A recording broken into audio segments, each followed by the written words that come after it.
എൻ്റെ പേര് ഡൈന. ഇതെൻ്റെ ഹസ്ബൻഡ് ജോർജ്. ഞങ്ങൾ വരുന്നത് ബാംഗ്ലൂരിൽ നിന്ന് കർമ്മലരാം ഇടവകയിൽ നിന്നാണ്. ഇതിനു മുമ്പേ കഴിഞ്ഞ വർഷം എൻ്റെ അനിയത്തിയുടെ ഒരു രോഗസാക്ഷ്യമായിട്ട് ഞാൻ ഈ അൾത്താരയിൽ മറ്റൊരു സാക്ഷ്യം പറഞ്ഞിട്ടുണ്ട്. മറ്റൊരു സാക്ഷ്യം കൂടി പറയാനും പരിശുദ്ധാമ്മയുടെ പ്രത്യക്ഷീകരണത്തിന് സാക്ഷിയായിട്ട് ഇവിടെ നിൽക്കുവാനും തന്ന അനുഗ്രഹത്തിനായ ദൈവപിതാവിനും പുത്രനും പരിശുദ്ധാത്മാവിനും നന്ദി പറയുന്നു. ഞാൻ കൃപാസനത്തിനെ പറ്റി അറിഞ്ഞു തുടങ്ങിയത് ഒക്കെ ഒരു 2020 കോവിഡ് കാലഘട്ടത്തിൽ നമ്മൾ യൂട്യൂബ് വഴിയൊക്കെയാണ് അറിഞ്ഞു തുടങ്ങിയത്. അന്നത്തെ കാലത്തിലൊക്കെ പക്ഷേ ഞാൻ കേരളത്തിലുള്ള മറ്റൊരു ധ്യാന കേന്ദ്രത്തെ പോലെയാണ് കൃപാസനത്തിനെ ഞാൻ അറിഞ്ഞിരുന്നത്. മാതാവിൻ്റെ പ്രത്യക്ഷീകരണത്തിനെക്കുറിച്ച് ഞാൻ ആ വീഡിയോകളിലൂടെയൊന്നും എനിക്ക് മനസ്സിലായിരുന്നില്ല. അപ്പം അച്ഛൻ്റെ ഇടയ്ക്ക് ടോക്കുകൾ കേൾക്കും, അങ്ങനെയൊക്കെ കുറച്ച് പോയി. ഞങ്ങൾ ഉടമ്പടി എടുക്കുവാനുള്ള പ്രത്യേക കാരണം എന്ന് വെച്ചാൽ 2020 മുന്നേ ഒരു 5-6 വർഷം എൻ്റെ ഹസ്ബൻഡ് റിയാദിലാണ് വർക്ക് ചെയ്തിരുന്നത്. പലപ്പോഴും ഞങ്ങൾ അങ്ങോട്ടേക്ക് പോകാൻ വേണ്ടിയിട്ട് നിർബന്ധിക്കുമ്പോഴും ഞങ്ങളവിടെ അങ്ങനത്തെ വിശുദ്ധ കുർബാനയോ സൺഡേ സ്കൂളോ ഒന്നും ഇല്ലാത്തതിൻ്റെ ഒരു കാരണത്താൽ ഞാൻ നാട്ടിൽ തന്നെ പിള്ളേരുമായിട്ട് നിന്നു. ഹസ്ബൻഡ് അവിടെ വർക്ക് കണ്ടിന്യൂ ചെയ്തു. പക്ഷേ കോവിഡ് കാലത്തിൽ ഞങ്ങൾ ഒറ്റയ്ക്ക് ബാംഗ്ലൂരിലും ഹസ്ബൻഡ് റിയാദിൽ നിന്നപ്പോൾ ഞങ്ങൾക്കൊരു എന്താണ് ഉണ്ടാകുക, അല്ലെങ്കിൽ പെട്ടെന്ന് പോകേണ്ടി വന്നു എന്നുള്ള ഒരു ശങ്കകളൊക്കെ ഉള്ളത് കൊണ്ടും ഞങ്ങളുടെ നിർബന്ധപ്രകാരം അതിന് മുന്നേ തന്നെ കുറച്ച് ട്രാൻസ്ഫറിന് സെയിം കമ്പനിയിൽ നിന്ന് തന്നെ ട്രാൻസ്ഫറിനൊക്കെ ട്രൈ ചെയ്യുന്നുണ്ടായിരുന്നു. ട്രാൻസ്ഫർ ഡിസ്കഷൻ നടക്കുന്നുണ്ടായിരുന്നു. പക്ഷേ 2020 കോവിഡിൻ്റെ സമയത്ത് പെട്ടെന്ന് ഉള്ള മാറ്റത്തിലൊക്കെ ഫ്രീസിങ് ഹയറായി, ട്രാൻസ്ഫർ വർക്കൗട്ടായില്ല. ജോർജ് നമ്മുടെ ഒരു നിർബന്ധത്താൽ പെട്ടെന്ന് തന്നെ ഇവിടുത്തെ ഒരു കമ്പനിയിൽ, ബാംഗ്ലൂർ കമ്പനി ജോലി കിട്ടി നാട്ടിലേക്ക് വരുവാനിടയുണ്ടായി. വന്ന് ഒരു 2 മാസം കഴിഞ്ഞപ്പോഴൊക്കെ തന്നെ മനസ്സിലായി ഇവിടുത്തെ കമ്പനിയിൽ നല്ല വർക്ക് പ്രഷറും അതിനു മുന്നേ അവിടെ ഉണ്ടായിരുന്ന നല്ല പൊസിഷനും നല്ല സാലറിയും നല്ല വർക്ക് ലൈഫ് ബാലൻസുമുള്ള ജോലിയായിരുന്നു. ഇവിടെ വന്നപ്പം അതൊന്നും പെട്ടെന്ന് അപ്രത്യക്ഷമായി. ആ ഒരു പ്രഷർ ജീവിതത്തിലും ഒക്കെ ഉണ്ടായി. ജോർജിന് നമ്മുടെ വീട്ടിൽ നിന്ന് പോയി വരാൻ തന്നെ ചില ദിവസങ്ങളിൽ 2-2.5 മണിക്കൂറും അപ്പ് ആൻഡ് ഡൗൺ ഒരു 5 hours ജേണിയൊക്കെ ആകുമ്പം ഹെൽത്തിനെയും ട്രാവലിനെയും ഫാമിലി ലൈഫിനെയൊക്കെ പതുക്കെ ആ ദേഷ്യങ്ങളും ഒക്കെ ഇമ്പാക്റ്റ് ചെയ്യാൻ തുടങ്ങി. അത് ഒരു വിഷമമായിട്ട് ഞങ്ങൾക്കും കാണപ്പെടാൻ തുടങ്ങി. അതിനിടയിൽ എനിക്ക് രണ്ടാമതുള്ളതൊരു മോനാണ്. അവനും ഒരു 3-3.5 വയസ്സായപ്പം ഭയങ്കരമായ വാശിയും ഒരുതരം വഴക്കമുള്ളൊരു സ്വഭാവമായി ഉപദ്രവിക്കാൻ തുടങ്ങി. എനിക്ക് വർക്കിംഗ് ഫ്രം ഹോം ഓപ്ഷൻ ഉണ്ട്.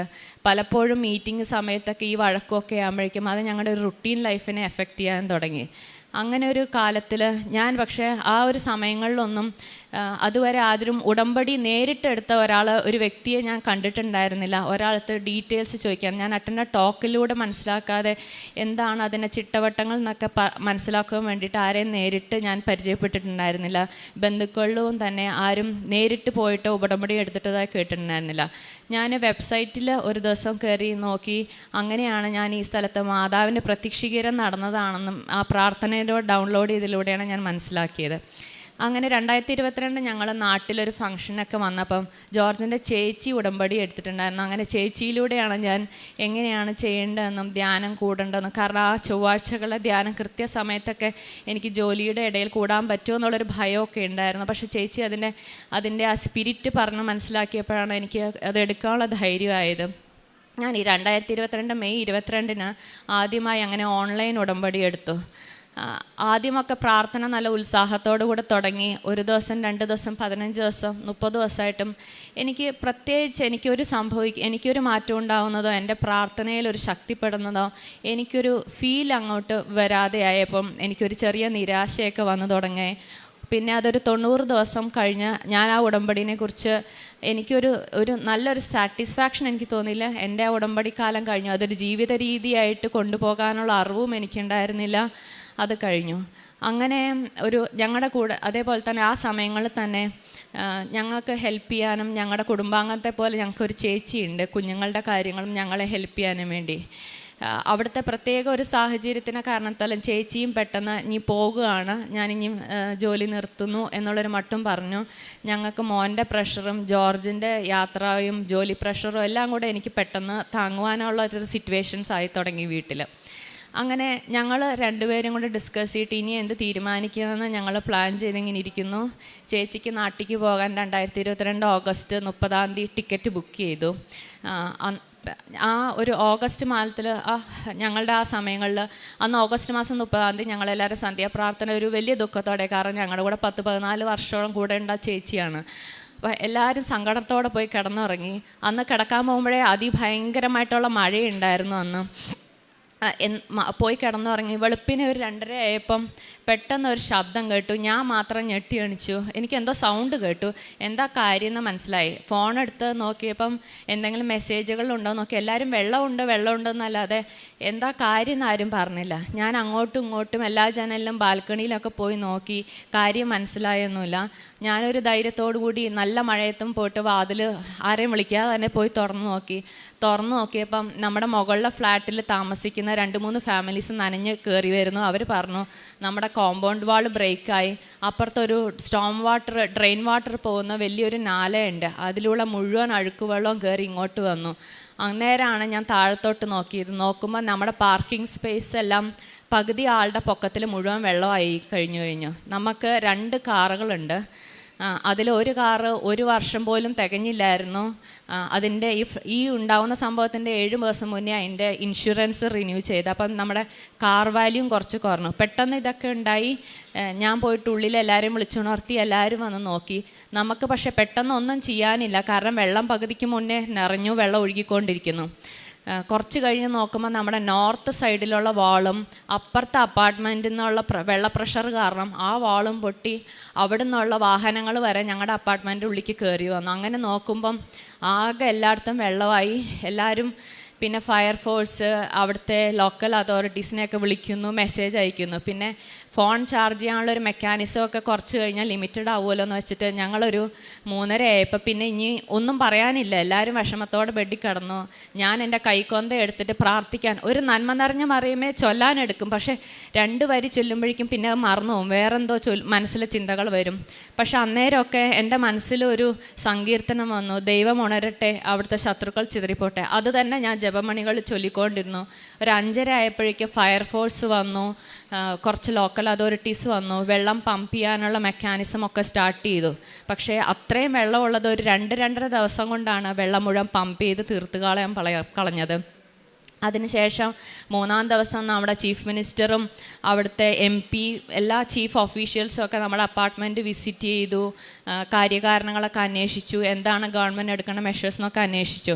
പക്ഷേ നമ്മുടെ അപ്പോഴത്തെ ഉള്ള അവസ്ഥയിൽ പിന്നെ ഗവൺമെൻറ്റിന് കുറച്ച് വർക്കേഴ്സിൻ്റെ സപ്പോർട്ട് കിട്ടി. ക്ലീനപ്പ് ആക്ടിവിറ്റീസ് സ്റ്റാർട്ട് ചെയ്തു. ഒരുപാട് നാശനഷ്ടങ്ങളുണ്ടായിരുന്നു. ഒരു 250 ഫാമിലീസുള്ള അപ്പാർട്ട്മെൻറ്റാണ്. ഒരു 200ഓളം കാറുകൾ നശിച്ചു കാണും. 3-ാം ദിവസമാണ് ഞങ്ങളുടെ കാറ് പുള്ളി ചെയ്ത് ഗാരാജിൽ കൊണ്ടുപോയത്. 3-ാം ദിവസം പുള്ളി ചെയ്ത് കൊണ്ടുപോയി ഷോറൂമിലെത്തിയിട്ട് ജോർജ് അവിടുന്ന് പിന്നെ വിളിച്ച് പറഞ്ഞു, രണ്ട് കാറും ടോട്ടൽ ലോസാണ് ഡിക്ലെയർ ചെയ്തതെന്ന് പറഞ്ഞു. അതങ്ങോട്ട് പെട്ടെന്ന് അങ്ങോട്ട് അക്സെപ്റ്റ് ചെയ്യാൻ പറ്റിയില്ല. തിരിച്ച് വീട്ടിൽ വന്നിട്ട് ജോർജ് പിന്നെ ഒന്നും മിണ്ടാണ്ടായി. അപ്പോഴും ഞാനും ചേച്ചിയൊക്കെ പിടിച്ചു നിന്നു. ജോർജ് ഭയങ്കര വിഷമത്തിലിരിക്കുന്നു. എനിക്ക് ഒന്നും എന്താ ഇത്ര സാധാരണ കാര്യങ്ങൾ ഞാനാണ് കുറച്ചും കൂടെയൊക്കെ എല്ലാവരെയും വിളിച്ച് പറഞ്ഞ കരച്ചിലും പിടിച്ചിലും ഇരിക്കുന്നത്. പക്ഷേ ഇതിൽ ജോർജ് കൂടുതൽ വിഷമത്തിലിരിക്കുന്നു. അപ്പോഴാണ് എനിക്ക് ഓർമ്മ വന്നത്, ഞങ്ങൾ ഈ ജോലി പ്രഷർ കാരണം ചേച്ചി പോണത് കാരണം ഞങ്ങൾ 2 മാത്രമായിട്ട് ദൈവത്തോട് പ്രാർത്ഥിച്ച ഒരു തീരുമാനം എടുത്തു. ആരെങ്കിലും ഒരാൾ ജോലി റിസൈൻ ചെയ്യാം. ഞാൻ റിസൈൻ ചെയ്യണ്ടെന്ന് ജോർജ് പറഞ്ഞു. കാരണം എനിക്ക് വർക്കിംഗ് ഫ്രം ഹോം ഉണ്ട്, ജോർജിനുള്ള യാത്ര എന്ന് പറഞ്ഞു. അങ്ങനെ ജോർജാണ് ജോലി റിസൈൻ ചെയ്തത്. സെപ്റ്റംബർ, ഒക്ടോബർ, നവംബർ ഈ 3 മാസമാണ് നോട്ടീസ് പീരീഡ്. പെട്ടെന്ന് ഈ കാറിൻ്റെ ചിലവുകൾ, അപ്പാർട്ട്മെൻറ്റിലെ നാശം, ജോലിയും റിസൈൻ ചെയ്യുന്നുള്ള കണ്ടീഷനിൽ ജോർജും ആകെ ഭയങ്കര ഒരു വിഷമത്തിലായി. എന്നാൽ സാരമില്ല, ദൈവം തീരുമാനിക്കട്ടെ, നമ്മൾ പ്രാർത്ഥിച്ചാണല്ലോ തീരുമാനിച്ചതെന്ന് പറഞ്ഞ് ഞങ്ങൾ മുന്നോട്ടേക്ക് പോയി. കുറേ ഫാമിലീസൊക്കെ ഹോട്ടലിൽ താമസിച്ചു. ഞങ്ങൾ അവിടെ തന്നെ നിന്നു. ഞങ്ങൾക്കൊരു 3 ദിവസം സർവ് ചെയ്യാനുള്ള ഫുഡുണ്ട്. വെള്ളം ട്രാക്ടറിൽ കൊണ്ടുവരാൻ തുടങ്ങി, കുടിവെള്ളം. ഞങ്ങൾ അങ്ങനെ പോയി. അത് കഴിഞ്ഞതിന് ശേഷം ഒരു 4-5 സാറ്റർഡേ ആയപ്പോഴേക്കും ക്ലീനപ്പ് വർക്കൊക്കെ കുറച്ച് ക്ലീനായി. ഒരു സൺഡേ ഉച്ച കഴിയുമ്പോഴേക്കും ഏകദേശം എല്ലാവർക്കും താമസയോഗ്യനായി അപ്പാർട്ട്മെൻറ്റ്. എല്ലാവരും പതുക്കെ തിരിച്ചു വന്നു, പവർ വന്നു, എല്ലാവരും വന്നു. വൈകുന്നേരം ആയപ്പോഴേക്കും പിന്നെയും മഴ പെയ്യാൻ തുടങ്ങി. ഒരു 10 മണിയാകുമ്പോഴേക്കും മഴ നല്ല ശക്തമാവാൻ തുടങ്ങി. 10:30 ആകുമ്പോഴേക്കും എല്ലാവരുടെ മനസ്സും അങ്ങ് മരവിക്കാൻ തുടങ്ങി. കാരണം ആദ്യത്തെ മുന്നത്തെ ആഴ്ചേനേക്കാളും അതിഭയങ്കരമായ മഴയാണ്. അപ്പം പിന്നെ ഞങ്ങൾ നോക്കുമ്പം ആ ടെമ്പററി കെട്ടിയ വാളിൻ്റെ മുകളിൽ കൂടെ വെള്ളം കവിഞ്ഞൊഴുകാൻ തുടങ്ങി. സ്വിമ്മിംഗ് പൂളിൻ്റെ സൈഡിലുള്ള വാൾ കൊളാപ്സായി. എല്ലാം ആദ്യത്തിനേക്കാളും ഇരട്ടി വെള്ളമാണ് ഇരച്ച് കയറിയത്. അപ്പം ഗവൺമെൻറ്റിൽ നിന്ന് നമുക്ക് അതോറിറ്റീസിൽ നിന്ന് വന്നു, ഇനി എല്ലാവരും വീട്ടിൽ പോകുക നിവർത്തിയുള്ളൂ, കാരണം ഉടനെയുള്ള സപ്പോർട്ടില്ല എന്ന്. അങ്ങനെ പിറ്റേ ദിവസം ബോട്ട് വഴിയാണ് ഞങ്ങൾ ഞങ്ങളുടെ ഗേറ്റിലെത്തിയത്. ബോട്ടിൽ സാധനങ്ങളും പാക്ക് ചെയ്ത് ഞങ്ങൾ അവിടെ നിന്ന് ഇറങ്ങി. മോൾ 9-ലായിരുന്നു. മോളുടെ ഫ്രണ്ടിൻ്റെ ഒരു പാരൻസ് വന്നു. അവർ നല്ല ഫാമിലി ആയിരുന്നു. അവർ വന്ന് അവളെ കൂട്ടിക്കൊണ്ടുപോയി അവരുടെ വീട്ടിൽ നിർത്തി. കാരണം എത്ര ദിവസത്തേക്കാണ് ഇത് റിപ്പയർ വർക്കും മെയിൻ്റനൻസും ആർക്കും അറിയില്ലായിരുന്നു. ഞങ്ങൾ നാട്ടിലേക്ക് പോന്നു. ജോർജ് അവിടെ തന്നെ ഹോട്ടലിൽ നിന്നു, കാരണം മോൾ അവിടെ ഉള്ളത് കൊണ്ട്. ഞങ്ങൾ തിരിച്ചു വന്നു. ഒരു 2-3 ആഴ്ച കൊണ്ട് അപ്പാർട്ട്മെൻറ്റ് പിന്നെ റെനോവേറ്റ് ഒക്കെ ചെയ്ത് ഞങ്ങൾ പോയി. പക്ഷേ ഈ കാലഘട്ടത്തിലൊക്കെ എന്താണ് ഞങ്ങൾക്ക് ഇനി പിന്നെ മഴ പെയ്യാൻ തുടങ്ങുന്ന ഓരോ രാത്രികളിൽ ഞങ്ങൾക്കൊരു ഉറക്കം വരായ്മയും ഒരു ടെൻഷനുമാണ് എല്ലാവർക്കും അങ്ങോട്ടും ഇങ്ങോട്ടും. പുറമേക്കൊക്കെ ധൈര്യപ്പെടുത്തിയാലും അതങ്ങോട്ട് ആക്സെപ്റ്റ് ചെയ്യാൻ പറ്റാത്തൊരു സ്ഥിതിയായി. ഞാൻ അന്നേരം മാതാവിനോടൊരു നിയോഗം വെച്ച് പ്രാർത്ഥിച്ചു, എന്താണ് ഒരു വഴിയെന്ന് ഞങ്ങൾക്ക്. കാരണം ഇത് ഞങ്ങളുടെ സ്വന്തം വീടാണ്. അവിടുന്ന് ഞങ്ങൾ ഓൾമോസ്റ്റ് സെറ്റിലായി. ഇനി മാറാനുള്ള അവസരമാണോ എന്താണെന്ന് ഞങ്ങൾക്കും അറിയില്ല. ഞങ്ങളിതൊന്നും പ്ലാൻ ചെയ്യാത്തേറെ ഞങ്ങളുടെ അതിനുള്ള പൈസയോ ഞങ്ങൾ കരുതിയിട്ടില്ല, ഒരു സ്ഥലം മേടിക്കാനോ എന്തോ. അങ്ങനെ കുറച്ച് 2 മാസം കഴിഞ്ഞപ്പോൾ ഒരു അത്ഭുതം എന്നെ. ജോർജ് റിസൈൻ ചെയ്ത ജോലിയിൽ മാനേജർ ചോദിച്ചു, ഒരു 2 മാസം കൂടെ കണ്ടിന്യൂ ചെയ്യുമെന്ന് ചോദിച്ചു. ഞങ്ങളും പല ജോലികളും വേറെ നോക്കി, എല്ലാം ദൂരത്തും വർക്കൗട്ടും, അല്ലെങ്കിൽ ജോർജിൻ്റെ പ്രൊഫൈല് ഓവർ ക്വാളിഫൈഡ് ആയിരുന്നു, ജോലിയൊന്നും ആയില്ല. അപ്പോൾ മാനേജർ ചോദിച്ചപ്പോൾ ഞങ്ങൾക്കും വലിയൊരു ആശ്വാസമാണ്, കാരണം മറ്റൊന്നും കണ്ടെത്തിയില്ല, പൈസയുടെ ആവശ്യമുണ്ട്, നഷ്ടങ്ങൾ ഒരുപാടായി, കണ്ടിന്യൂ ചെയ്യാമെന്ന് പറഞ്ഞു. അതിനുശേഷം 2 മാസം കഴിഞ്ഞപ്പോൾ ഡിസംബർ ആയപ്പം മാനേജർ ഒന്നും കൂടെ ചോദിച്ചു, നമുക്ക് ജോലി ഇത് കണ്ടിന്യൂ ചെയ്യാമോ എന്ന് ചോദിച്ചു. അതൊരു മാതാവിൻ്റെ പ്രത്യേക ഇടപെടലാണ്. കാരണം ഞങ്ങൾക്ക് വേറൊരു കപ്പലപ്പം കിട്ടിയില്ല. അത് ആ സെയിം ബോട്ട് തന്നെ കണ്ടിന്യൂ ചെയ്യാൻ മാതാവ് ഒരു അവസരം തന്നു. ജോർജ് ജോലി കണ്ടിന്യൂ ചെയ്തു. ചേച്ചി തിരിച്ചു വന്നു ഞങ്ങളുടെ കൂടെ തന്നെ നിന്ന്. ഞങ്ങളങ്ങനെ പൊക്കോണ്ടിരിക്കുകയും അപ്പോഴും 2023 ഞങ്ങൾ മാതാവിനോട് ഞാൻ നിയോഗം എത്തിച്ച് പ്രാർത്ഥിച്ചു, ഒരു വഴി കാണിക്കണം എന്ന് പറഞ്ഞ്. അങ്ങനെ 2023 നോക്കുമ്പോൾ ഞങ്ങളുടെ പള്ളിയിലെ പാരിഷ് ബുള്ളറ്റിനിൽ ഒരു സൈറ്റിൻ്റെ ചെറിയൊരു സൈറ്റിൻ്റെ അഡ്വർടൈസ്മെൻറ്റ് കണ്ടു. ഞങ്ങൾ അവരെ വിളിച്ച് ചോദിച്ചു. അവർ വന്നു കാണാൻ പറഞ്ഞു. അന്നേരം ഞാനിരുന്ന് പ്രാർത്ഥിച്ചുകൊണ്ടിരുന്നു. പെട്ടെന്ന് ഞങ്ങൾക്ക് പോയി കാണാൻ പറ്റിയില്ല, പ്രാർത്ഥിച്ചുകൊണ്ടിരുന്നു. അന്നേരം ഞാനൊരു മയക്കത്തിൽ കണ്ടു ആ സ്ഥലം. ഞങ്ങളുടെ പള്ളിയിൽ അച്ഛൻ വന്ന് വെഞ്ചിരിക്കുന്നത് കണ്ടു. അപ്പോൾ എനിക്ക് മനസ്സിൽ തോന്നി, മാതാവ് ഇത് ഞങ്ങൾക്ക് തരുന്നതാണെന്നുള്ളൊരു വിശ്വാസം എനിക്ക് വന്നു. ഞങ്ങൾ 2 ദിവസത്തിനുള്ളിൽ അത് പോയി കണ്ടു. പെട്ടെന്ന് ഞങ്ങൾക്കിതൊന്നും പ്ലാൻ ചെയ്യാത്ത കാരണം അതിനുള്ള തുക കണ്ടെത്താൻ ഞങ്ങൾക്കൊരു ബുദ്ധിമുട്ടുണ്ട്. പക്ഷേ മേടിക്കുന്ന ആ ഓണറും നല്ലൊരു മനസ്സുള്ളത് കൊണ്ട് ഞങ്ങൾക്ക് അതിനുള്ളൊരു കാലാവധി തന്നു. ഞങ്ങൾക്ക് പറ്റാവുന്ന താങ്ങാവുന്ന ഒരു തുക മാതാവ് മധ്യസ്ഥയിൽ നിന്ന് ഞങ്ങൾക്ക് അതിനുള്ളൊരു താങ്ങാവുന്ന ഒരു തുകയിൽ ഞങ്ങൾക്ക് ആ സൈറ്റ് മേടിക്കാൻ പറ്റി. മേടിച്ചതിൻ്റെ പിന്നത്തെ മാസം തന്നെ ഞങ്ങളൊരു വീട് പണിതു. ഈ ജനുവരി 11-ാം തീയതി 2025 ജനുവരി 11-ാം തീയതി ഞങ്ങളുടെ പുതിയ വീടിൻ്റെ പാല് കാച്ചി ഞങ്ങൾ താമസം മാറി. ഒരു സാധാരണ നമ്മളെപ്പോലെ ഒരാൾക്കാർ അങ്ങനെ ഒരു ജോലി കൊണ്ട് നമുക്ക് മേടിക്കാവുന്നതിലും ഏറ്റവും മനോഹരമായ നാട്ടിൽ പോലെ നല്ല സ്പേഷ്യസ് ആയിട്ടൊരു വീടാണ് മാതാവ് ഞങ്ങൾക്ക് തന്നത്. ഞാൻ ആ വീടിനെ ഇപ്പം എല്ലാ അഡ്രസ്സുകളിലും കൃപാ ഹൗസ് എന്നാണ് എല്ലായിടത്തും എഴുതിക്കൊണ്ടിരിക്കുന്നത്, മാതാവ് തന്ന അനുഗ്രഹമായിട്ടും. അതുപോലെ തന്നെ ഈ 2023 ആകുമ്പോൾ ജോർജിൻ്റെ ഒരു ഇൻ്റർവ്യൂ കോൾ വന്നു, ഒരു എക്സ് കൊളീഗ് വഴി. അതുവരെ ഞാൻ ഓൺലൈൻ ഉടമ്പടിയാണ് ആദ്യം എടുത്തത്. പിന്നീട് ഇവിടെ തീർത്ഥാടന ഉടമ്പടി എടുക്കാൻ എനിക്ക് ഒരു ചാൻസ് വരാൻ പറ്റിയില്ലായിരുന്നു. ഇതുവരെ വന്നെടുക്കാമെന്നാണ് ഞാൻ തീരുമാനിച്ചത്. കാരണം എനിക്ക് അച്ഛൻ്റെ ക്ലാസ് കേൾക്കണം, അതിലെല്ലാ കാര്യങ്ങളും അതുപോലെ ചെയ്യണം, മനസ്സിലാക്കണം എന്നുള്ള ഒരു സ്പിരിറ്റിൽ ഞാനിരുന്നു. പരിശുദ്ധ അമ്മയുടെ മധ്യസ്ഥയാൽ 1 മാസത്തിനുള്ളിൽ ആ ഇൻ്റർവ്യൂ പ്രോസസ്സ് കഴിഞ്ഞു. ആ ജോലി ലഭിക്കുകയും ചെയ്തു. അത് ആദ്യത്തിനേക്കാൾ ട്രാവൽ ഡിസ്റ്റൻസും കുറഞ്ഞു. ഞങ്ങൾക്ക് ജോർജിന് വർക്ക് പ്രഷറും കുറഞ്ഞു. അതെല്ലാം പരിശുദ്ധമ്മയുടെ പ്രത്യേക മധ്യസ്ഥതയിലാണ് ഞങ്ങൾക്കിതൊക്കെ സാധിച്ചു തന്നത്. ഇതിൻ്റെ ഒപ്പം തന്നെ കുഞ്ഞിൻ്റെ കാര്യത്തിലാണെങ്കിലും മോന് നഴ്സറി കോവിഡ് ടൈമായിരുന്നു, സ്കൂളിൽ വിട്ടില്ല. LKGയിലാണ് ആദ്യമായി പോയത്. LKGയിൽ ആദ്യത്തെ 2 ദിവസം ഒഴിച്ചും പിന്നെ ഒരു വിരലിലെണ്ണാവുന്ന ദിവസങ്ങളിൽ മാത്രമാണ് അവൻ കരയാതെ സ്കൂളിൽ പോയിട്ടുള്ളത്. രാവിലെ എണീക്കുമ്പോഴും വൈകുന്നേരം വരുമ്പോഴും എനിക്ക് പേടിയാണ്, ഇവനെ എന്ത് പറഞ്ഞ് കൺവീൻസ് ചെയ്യണം, എന്താ പറഞ്ഞിട്ടാണ് വഴക്കുണ്ടാക്കണമെന്ന് പറഞ്ഞ്. ഞാൻ രാവിലെ അവൻ എണീക്കുമ്പോൾ തൊട്ട് എൻ്റെ മനസ്സിൽ മുഴുവൻ നന്മ നിറഞ്ഞ മറിയമേ ചൊല്ലിക്കൊണ്ടിരിക്കും. പോയി വരുമ്പോഴും ഇത് തന്നെയാണ്. എന്ന് പറഞ്ഞു കഴിഞ്ഞാലും അടുത്ത വർഷത്തേക്ക് ഞങ്ങൾ അത് കാരണം അവനെ സ്കൂൾ മാറ്റാമെന്ന് വിചാരിച്ചു. സ്കൂൾ മാറ്റി. ഈ UKG ഫസ്റ്റ് സ്റ്റാൻഡേർഡും പരിശുദ്ധാമ്മയുടെ മധ്യസ്ഥയിൽ ആ മാറ്റിയ സ്കൂളിൽ അവൻ സന്തോഷത്തോടുകൂടി ദൈവം അനുഗ്രഹിച്ച് എന്നും പോകുന്നുണ്ട്. അതുപോലെ തന്നെ ഈ വീടോ ഈ മാറ്റമോ ഒന്നും ഞങ്ങൾക്ക് അറിയാതിരുന്ന സമയത്ത് അവനെ സ്കൂൾ എടുത്തപ്പോൾ തന്നെ പരിശുദ്ധാമ്മ ഞങ്ങൾക്ക് അത് കാണിച്ചു തന്ന സ്കൂള് ഞങ്ങൾക്ക് ഇപ്പോൾ ഇരിക്കുന്ന പുതിയ വീടിൻ്റെ സ്ഥലത്തു നിന്നായാലും കൂടി ഞങ്ങൾക്ക് അതേ സ്കൂളിൽ തന്നെ കണ്ടിന്യൂ ചെയ്യാനുള്ള ഒരു അവസരവുമുണ്ട്. സ്കൂൾ മാറേണ്ടിയും വന്നില്ല. ഇതൊക്കെയാണ് ഞങ്ങൾക്ക് തന്നിരിക്കുന്ന പ്രത്യേക അനുഗ്രഹങ്ങൾ. അതുപോലെ തന്നെ ഞാനൊരു 2016 തൊട്ട് ഞങ്ങൾക്ക് ആനുവൽ മെഡിക്കൽ ഹെൽത്ത് ചെക്കപ്പ് ഉണ്ട്. അപ്പോൾ തൊട്ട് ചെയ്യാൻ തുടങ്ങുമ്പോൾ തൊട്ട് എനിക്ക് PCOD, എൻ്റെ യൂട്രസിൽ PCOD കാണുന്നുണ്ട്. അത് ഞാനിവിടെ ഞാൻ 2023 വന്ന് തീർത്ഥാടന ഉടമ്പടി എടുത്തത്. അതിൽ കൂടെ വിശുദ്ധ വസ്തുക്കൾ തൈലവും ഉപ്പും ഒക്കെ തേച്ചും, അതുപോലെ തന്നെ അതിന് മുന്നത്തെ സ്കാനിങ്ങിൽ ബ്രസ്റ്റിൽ ഒരു ഫൈബ്രോയിഡും കാണപ്പെട്ടിരുന്നു. ഈ വിശുദ്ധ വസ്തുക്കളുടെ ഉപയോഗം മൂലം ഞാൻ കഴിഞ്ഞ സ്കാനിങ്ങിൽ ആനുവൽ ഹെൽത്ത് ചെക്കപ്പിൽ നോക്കുമ്പോൾ 2 കാര്യങ്ങളും പരിശുദ്ധമ്മയുടെ മധ്യസ്ഥയിൽ അത് കാണാനില്ല എന്നാണ് റിപ്പോർട്ടിൽ. PCOD ചെയ്ത അൾട്രാസൗണ്ട് ചെയ്ത ഡോക്ടർ ചോദിച്ചു, നിങ്ങൾ എന്തിൻ്റെ ഇതിലാണ് ഈ PCOD പറഞ്ഞതെന്ന് ചോദിച്ചു. ഞാൻ പറഞ്ഞു, ഇതിന് മുന്നേ ഒരു 7 വർഷത്തെ സ്കാൻ റിപ്പോർട്ട് എടുത്താൽ എന്നും ആ സാധനം അതിലുള്ളതാണ്. പക്ഷേ അതും പരിശുദ്ധമ്മയുടെ മധ്യസ്ഥയിൽ അത് ഞങ്ങൾക്ക് മാറ്റിത്തന്നു. ഇപ്പോൾ ഞങ്ങൾക്ക് കിട്ടിയ ഏറ്റവും വലിയ അനുഗ്രഹം, ഞാൻ ഉടമ്പടിയിലൂടെ ഏറ്റവും കിട്ടിയ വലിയ അനുഗ്രഹം എന്ന് പറഞ്ഞാൽ, ഞങ്ങൾക്ക് ഈ പുതിയ തന്ന വീട് ഞങ്ങളുടെ പള്ളിയുടെ ഒരു 4 മിനിറ്റ് നടക്കാവുന്ന ദൂരത്തിലാണ്. ശരിക്കും പറഞ്ഞാൽ ഒരു 2025 കാലഘട്ടത്തിൽ ഞാൻ ഡാനിയൽ അച്ഛൻ്റെ ഒരുപാട് ടോക്കുകൾ യൂട്യൂബിൽ വന്നു തുടങ്ങിയ കാലം തൊട്ട് കേൾക്കാൻ തുടങ്ങി.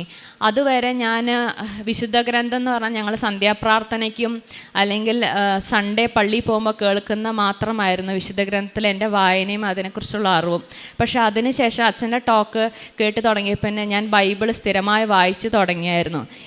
അപ്പം ഞാൻ എന്നിട്ടൊരു മനസ്സിലൊരു ആഗ്രഹം എഴുതി വെച്ചിരുന്നു, എനിക്ക് അങ്ങനെ ഡെയിലി പള്ളിയിൽ പോകാനുള്ള ഒരു അവസരം കിട്ടിയിരുന്നെങ്കിൽ ദൈവമേ എന്ന് ആഗ്രഹിച്ചിരുന്നു. ഞാനിത് പറയാനുള്ള കാര്യം, ഞാൻ ഒരു വീട് മാറിക്കഴിഞ്ഞാൽ എൻ്റെ ഒരു പഴയ ഓഫീസിൽ കൊണ്ടുവന്ന ബാഗ് എടുത്ത് നോക്കിയപ്പോൾ അതിനകത്ത് ഞാൻ എഴുതി വെച്ചിരിക്കുന്നു, ഒരു നിയോഗം പോലെ എനിക്ക് പള്ളിയുടെ അടുത്ത് എന്നും പള്ളിയിൽ പോകാവുന്ന സാഹചര്യത്തിലൊരു വീട് ഒരുക്കി തരാമോ എന്ന്. അപ്പോൾ ശരിക്കും പറഞ്ഞാൽ എനിക്ക് സന്തോഷം കൊണ്ട് കരയുകയായിരുന്നു. കാരണം ഞാൻ മറന്നുപോയ കാര്യങ്ങൾ കൂടി ദൈവം ഈ ഉടമ്പടിയിലൂടെ ഓർത്തെടുത്ത് നേടിത്തന്നല്ലോ എന്നോർക്കുമ്പോൾ എനിക്ക് പറഞ്ഞറിയാനാത്ത സന്തോഷവും സ്നേഹവും നന്ദിയുമുണ്ട് ദൈവത്തിനോട്. ഞങ്ങളുടെ പ്രേക്ഷിത പ്രവർത്തനങ്ങൾ എന്ന് പറയുന്നത്, ഞാൻ ഇവിടുന്ന് കന്നഡ, തമിഴും ഇംഗ്ലീഷ് പത്രങ്ങളാണ് ഞാൻ മേടിക്കാറ്. ഞങ്ങൾ വൈറ്റ് ഫീൽഡാണ് ആദ്യം താമസിച്ചിരുന്നത്. വൈറ്റ് ഫീൽഡ് പള്ളിയിലെ ഒരുപാട് ഇംഗ്ലീഷിൽ ഉള്ളവരും അതുപോലെ കുറേ തമിഴ് ഇടവകയുണ്ട്, അവർക്കൊക്കെ പത്രങ്ങൾ. ചിലവർ നല്ല സന്തോഷത്തോടു കൂടിയാണ് മാതാവിൻ്റെ ആ ഫോട്ടോ കാണുമ്പോൾ തന്നെ അത് മുത്തിയിട്ടാണ് പലരും പത്രം മേടിക്കുന്നത്. മേടിക്കാത്ത ചിലവരുമുണ്ട്. ചിലവർ വിചാരിക്കുന്നത് പൈസയ്ക്ക് കൊടുക്കേണ്ടതാണെന്ന് പോലും വിചാരിക്കുന്നവരുണ്ട്. അങ്ങനെ പത്രം കൊടുക്കും. പിന്നെ ഓഫീസിൽ പോണ വഴിക്കും ഓഫീസിലെ സ്റ്റാഫിനും ഒക്കെ പത്രങ്ങൾ വിതരണം ചെയ്യും. ഞാനും ചേച്ചിയും കൂടെ പിന്നെ ഫുഡ് കാരുണ്യ പ്രവർത്തികൾ എന്ന് പറയുമ്പോൾ ഞങ്ങൾ ഫുഡ് ഉണ്ടാക്കിയിട്ട് ബാംഗ്ലൂർ മെഡിക്കൽ കോളേജിലൊക്കെ കൊണ്ടുപോയി കൊടുക്കും. ഉള്ളിൽ കൊടുക്കാനുള്ള പെർമിഷൻ അവിടുന്ന് ഓഫീഷ്യൽസിന് കിട്ടാൻ ഇത്തിരി പാടാണ്. ഞങ്ങളെന്നാലും പുറത്ത് കാണുന്ന നിർധരായ രോഗികൾക്ക് ഫുഡും ചിലവർക്ക് പൈസയും, അവർക്കിങ്ങനെ വീട്ടിൽ ഇറങ്ങി വരുന്നവർക്കൊക്കെ ചെറിയ പൈസ ഞങ്ങളെ കൊണ്ട് കൊടുക്കുക, കയ്യിലുള്ള ചെറിയ പൈസയൊക്കെ കൊടുത്ത് അവർക്ക് മരുന്ന് മേടിക്കാനുള്ള പൈസ കൊടുക്കും. അവിടെ അതേപോലെ ശിവാജി നഗർ എന്ന് പറഞ്ഞൊരു വലിയ മാതാവിൻ്റെ ബസിലിക്കയുണ്ട്, അതിനടുത്ത് കുറേ രോഗികൾ വന്ന് കിടക്കുന്ന സ്ഥലങ്ങളൊക്കെ ഉണ്ട്. അപ്പം ഞങ്ങളിങ്ങനെ ഇടയ്ക്ക് ഭക്ഷണം ഉണ്ടാക്കി പൊതിയായിട്ട് പാക്ക് ചെയ്തിട്ട് അവർക്ക് കൊണ്ടുപോയി കൊടുക്കും. അതേപോലെ തന്നെ രോഗികൾക്ക് ഇടയ്ക്ക് ഇങ്ങനെ വാട്സപ്പിലൊക്കെ കാണുന്നതും വീടിൻ്റെ അടുത്തുമൊക്കെ ഉള്ള നമ്മൾ കേൾക്കുന്നതും പരിചയത്തിലും കാണുന്ന രോഗികൾക്ക് നമ്മളെക്കൊണ്ടാകാവുന്ന ചികിത്സാ സഹായങ്ങൾ നൽകും, അവർക്കുള്ള ഭക്ഷണങ്ങൾ നൽകും. പിന്നെ പല ഈ സ്പെഷ്യലി ഡിസേബിൾഡായ കുഞ്ഞുങ്ങളുടെയും അമ്മമാരുടെ അട്ടപ്പാടിയിലൊക്കെ ഓരോ സ്ഥാപനങ്ങളുണ്ട് എൻ്റെ വീടിൻ്റെ അടുത്തൊക്കെ. അപ്പം നമുക്കാകാവുന്നത് പോലെ അവർക്ക് ഒരു നേരത്തെ ഫുഡ് സ്പോൺസർ ചെയ്യുക, ഇങ്ങനത്തെ കാര്യങ്ങളും അതേപോലെ ഗ്രോസറി ഐറ്റംസ് മേടിച്ചു കൊടുക്കും. ബാംഗ്ലൂരിലാണെങ്കിലും നമ്മളൊക്കെ താമസിക്കുന്നിടത്ത് ഒരുപാട് കൺസ്ട്രക്ഷൻ വർക്കേഴ്സ് ഉണ്ട്. അവിടെ കൂടുതൽ സ്ത്രീകളിലാണ് കഷ്ടപ്പെടുന്നത്, അവരാണ് കുടുംബം വളർത്തുന്നത്. അപ്പം ഞങ്ങളിങ്ങനെ ഈസ്റ്ററും അല്ലെങ്കിൽ എന്തെങ്കിലും അവസരങ്ങളും ക്രിസ്മസ് ഈസ്റ്ററും അല്ലെങ്കിലും അല്ലാത്ത അവസരങ്ങളിലൊക്കെ ഫുഡ് ഗ്രോസറി ഐറ്റംസ് ഒക്കെ മേടിച്ച് വെച്ചിട്ട് അവർക്ക് കൊടുക്കുന്നതാണ് ഞാൻ പ്രധാനപ്പെട്ടതും ചെയ്യാറ്. ഇതൊക്കെ തന്നതും ഞങ്ങൾക്ക് മാതാവിന് പ്രത്യേകം ഞങ്ങൾ നന്ദി പറയുന്നു. ഇവിടെ നിൽക്കാനുള്ള ഒരു അവസരത്തിന് ഞാൻ പ്രത്യേകം നന്ദി പറയുന്നു. ദൈവത്തിന് നന്ദി. ഞങ്ങളെ ദൈവം സമൃദ്ധമായി അനുഗ്രഹിച്ചു. ആകാശവും ഭൂമിയും സൃഷ്ടിച്ച സർവശക്തനായ ദൈവം ഞങ്ങളെ നല്ലവണ്ണം അനുഗ്രഹിച്ചു. നിങ്ങളെയും എല്ലാവരെയും സമൃദ്ധമായി അനുഗ്രഹിക്കട്ടെ എന്ന് ഞങ്ങൾ പ്രാർത്ഥിക്കുന്നു. ആമേൻ. ദൈവത്തിന് സ്തുതി. ഒരു കാര്യം കൊണ്ടുള്ളത്, ഞങ്ങൾക്ക് ഇപ്പോഴാണ് ശരിക്കും പറഞ്ഞാൽ ഡെയിലി പള്ളിയിൽ പോകാനുള്ള ഒരു അവസരം. ഇതുവരെ വിശുദ്ധ കുർബാനയുടെ പ്രാധാന്യമോ അതിൻ്റെ സ്നേഹമോ ഒക്കെ എനിക്ക് കൂടുതൽ അബ്സോർബ് ചെയ്യാൻ പറ്റണത് ഇപ്പോഴാണ്. ജോർജ് എന്നിട്ട് രാവിലെ പള്ളിയിൽ പോകും. ഞാനും എനിക്ക് എൻ്റെ വർക്കും വീടുകളുടെ മാനേജ് സാധിക്കാവുന്ന ദിവസങ്ങളിലെല്ലാം പള്ളിയിൽ പോകാൻ ശ്രമിക്കാറുണ്ട്. വിശുദ്ധ കുർബാന നന്നായിട്ട് തന്നെ കൂടുവാൻ ശ്രമിക്കാറുണ്ട്. കുമ്പസാര ജീവിതവും മാസത്തിലൊന്ന് ഇല്ലെങ്കിൽ 3 ആഴ്ചകളിലൊന്ന് കഴിയുന്നതും ചെയ്യാൻ ഞങ്ങൾ ശ്രമിക്കുന്നുണ്ട്. പരിശുദ്ധ അമ്മയുടെ മാധ്യസ്ഥത്തിൽ അവർക്ക് വഴിത്തിരിവായി തങ്ങൾ വേണ്ടെന്ന് വെച്ച ആ ജോലി തന്നെ അവർക്ക് വീണ്ടും വിളിച്ച് ആ മാനേജർ അവർക്ക് കൊടുക്കുകയായിരുന്നു. അവർക്ക് നല്ലൊരു ഭവനം ലഭിച്ചു. കൃപാ ഹൗസ് എന്നാണ് ഇവർ ആ വീടിനെ എല്ലാവർക്കും പരിചയപ്പെടുത്തി കൊടുക്കുന്നത്. പരിശുദ്ധ അമ്മ നൽകുന്ന എല്ലാ സന്തോഷങ്ങളും എല്ലാ മാധ്യസ്ഥതകളും അവർ ഏറ്റുവാങ്ങുകയാണ്. അപ്പോഴല്ലെങ്കിൽ പിന്നീട് അവർക്ക് വെളിപ്പെട്ട് കിട്ടുകയാണ്, ഞങ്ങളിത് ആഗ്രഹിച്ചിരുന്നു, ഞങ്ങൾക്കൊരു പള്ളിയുടെ അടുത്ത് വീട് വേണമെന്ന് ഞങ്ങൾക്ക് ആഗ്രഹിച്ചിരുന്നു, പക്ഷേ ആരോടും പറയാനില്ല. നമ്മുടെ കൊച്ചു കൊച്ചു ആഗ്രഹങ്ങൾ പോലും പരിശുദ്ധ അമ്മ ഈശോയോട് പറയുകയാണ്. മകനെ, കാനായിലെ കല്യാണത്തിൽ പറയുന്നത് പോലെ, മകനെ അവർക്ക് പള്ളിയുടെ അടുത്ത് വീട് വേണം, മകനെ അവർക്ക് രോഗസൗഖ്യം വേണം, മകനെ അവർക്ക് ജോലി വേണം. പരിശുദ്ധ അമ്മയാണ് നമുക്ക് വേണ്ടി മാധ്യസ്ഥം വഹിക്കുന്നത്. ഉടമ്പടിയിലൂടെ നമുക്ക് ലഭിക്കുന്ന അനുഗ്രഹങ്ങൾ വളരെയേറെ. അതുപോലെ സഹോദരി പറയായിരുന്നു, തനിക്കൊരു PCOD പ്രോബ്ലം ഉണ്ടായിരുന്നു, ഫൈബ്രോയിഡ് ഉണ്ടായിരുന്നു. ഉടമ്പടി വസ്തുക്കളുടെ ഉപയോഗം മൂലം മാത്രമാണ് അവർക്കത് സൗഖ്യം ലഭിച്ചതെന്ന് സഹോദരി സാക്ഷ്യപ്പെടുത്തുന്നു. ഉടമ്പടിയിലേക്ക് കടന്നു വരുമ്പോൾ നമുക്കുണ്ടാകുന്ന വലിയ അനുഗ്രഹത്തിൻ്റെ വെളിവായി കിട്ടുന്ന ഒരു ജീവിത ശൈലിയാണ് ഉടമ്പടി. നമുക്ക് ഉടമ്പടിയിൽ ഉറച്ച് വിശ്വസ്തരായി ജീവിക്കാം. വിശ്വാസത്തെക്കാൾ കൂടുതൽ വിശ്വസ്തരാകുമ്പോഴാണ് വിസ്മയിക്കുന്ന അത്ഭുതങ്ങൾ നമ്മുടെ ജീവിതത്തിൽ ഉണ്ടാകുന്നത്. ഡൈനയുടെയും ജോർജിൻ്റെയും മനോഹരമായ സാക്ഷ്യത്തിന് പരിശുദ്ധ അമ്മയ്ക്കും ഈശോയ്ക്കും നല്ലൊരു കയ്യടി നൽകി സാക്ഷ്യം